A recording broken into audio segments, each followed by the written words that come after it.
PTG GFA, pick up rider. Yo, pick up mama nono. Hamsana, Passos. Naimari mantunga miriro. Ndawanabo mari. Ndakudawo waka wangu musoi. Ndakudawo mukazi wangu. Ini mukazi wangu. Ndakudawo mukazi wangu. Ini mukazi wangu. Ndakudawo mukazi wangu.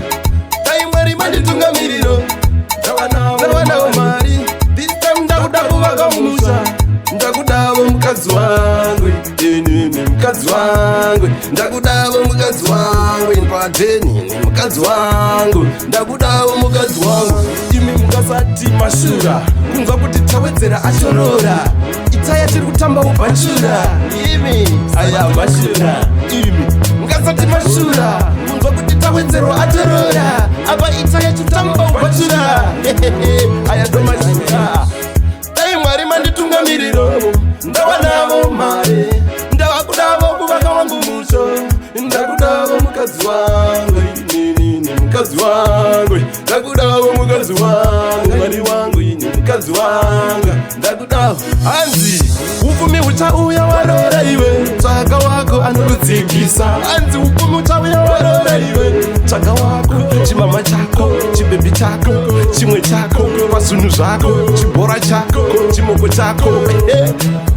Itsoman dai mwari manditunga miriro. Ndawanavo mari. This time ndakuda kuvaka wangu musho. Ndakudavo mufazi wanga. Inini kamufazi wanga. Ndakudavo kamufazi wanga. Kawanonzera kanzi kuzvichengeta here kana kuti ari kukwata mapepi. Sei asiri kurora mashoko akawanda ari kubuda. Handisi kuziva kuti ari kupepi. Vamwe vacho vanenge vachingoshora vasi kuziva kuti ndeurarama ne.